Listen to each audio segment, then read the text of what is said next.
The whole reason that the conference started is because there have been a lot of discussions about cutting the budget for the Rabbanut Tzva'it.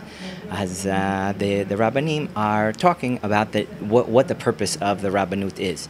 So the main purpose, amongst the first few speakers at least, is that the Rabbanut isn't to just give kashrut and to put mezuzahs up and make sure that there are avim. The main purpose of the Rabbanut is to lagbir et ruach halechima, to make greater the spirit of fighting. Why? To explain to the soldiers why they're fighting and what the reason is. And it's something that over the time since the Medina is that it's grown more and more and more. And especially in the last few conflicts that we have, especially in Tzuk Eitan, there's been a real thirst amongst the soldiers to know why they're fighting and what the spirit is behind their fighting. We saw the chief rabbis of the IDF, especially Rabbi Ronsky, out there on the field saying Shema Yisrael with the soldiers, with the fighters. Right, exactly. Rav Ronsky was the one who was innovated the idea of that all the Rabbanim Atzvaim, all the military rabbis, had to be combat soldiers, that they weren't going to sit in an air-conditioned office while they were, drinking coffee while all the soldiers were out on the field and they were worrying about, we got to send them kosher food or something. They go out there and they go out into the field with them and into the camps and they're there. And more than anything else, they're personal examples to the soldiers about why they're there. And on the field, no deterrence.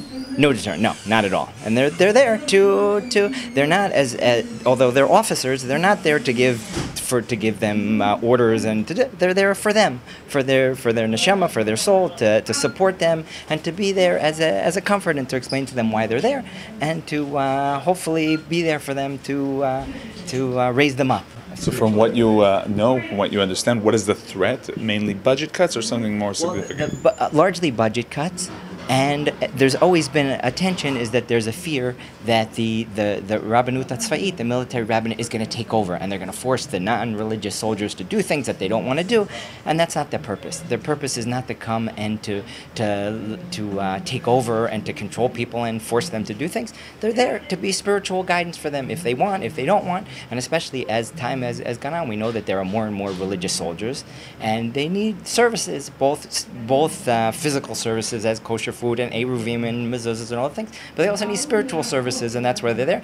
And non-religious soldiers also need that as well, that they need people to be there, just like in every single military that you have in the American Army and the British Army. There are chaplains. I understand that during the past few conflicts in the South, there were orders from the rabbinate for more tzitzis, green tzitzis, because they have to be camouflaged. Right, exactly. But because it came from the soldiers, not because it came from the military rabbi saying you have to put them on. That as the soldiers gone into the war, even the non-religious soldiers, they realize that there is a spirit. They say, that there are no atheists in foxholes. As they go out there, they realize that they're sacrificing their life for Am Yisrael and Eretz Yisrael, and they have a hito root. They have a spiritual awakening, and that plays itself out in all sorts of ways. And when they're there, the military soldiers have to be there. So people shouldn't think that the military rabbinate is coming to take over their lives and to force them to do things. That's not the purpose. It's to be there and to raise them up. And we know that if the tzava doesn't have that, then the whole Medina falls. The whole state of Israel falls, because that's the tzava is the Medina. It's not something else. It's the heart. There's 1 million people in the tzava.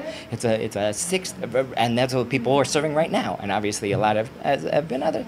So we need to encourage to teach people what the Rabbanut is, and not to, if anything,